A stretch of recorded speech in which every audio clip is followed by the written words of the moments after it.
مشکل سے مشکل وقت آ جائے نماز کو نہیں چھوڑنا۔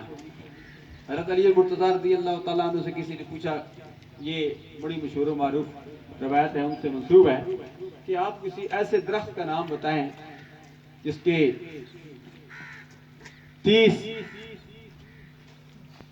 ٹہنیاں ہوں اور 12 شاخیں ہوں اور 5 پتے ہوں ہر شاخ پر، اور 5 پتوں میں 3 پر دھوپ، 2 پر دھوپ لگتی ہے اور 3 پر دھوپ نہ لگتی ہو۔ آپ نے خوبصورت پیغام دیا امت مسلمہ کو۔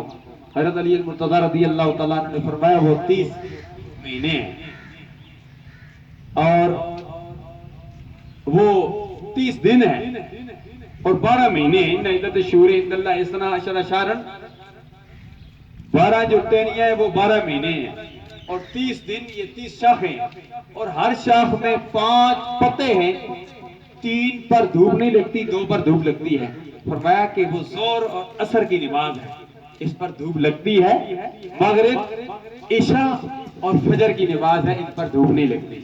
خوبصورت انداز میں یہ میسج دیا ہے دنیا میں آنے والوں، سرکار کے امتیوں، جن پتوں پر دھوپ لگتی ہے ظہر اور عصر کی نماز بھی پڑھا کرو، اور جن پر دھوپ نہیں لگتی مغرب، عشاء اور فجر کی نماز بھی پڑھا کرو۔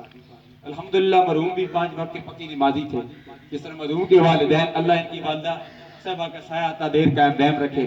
والد مرحوم بڑے پکے مرکزی جامع مسجد خوشبوئے مدینہ شاہ گنبد خضرا آپ سامنے نظر آ رہا ہے۔ تو الحمدللہ نماز جمعہ دور ہونے کے باوجود سے اجازت نہیں دیتی تھی، لیکن عزیزم محمد بلال کے ساتھ جب عزیزم محمد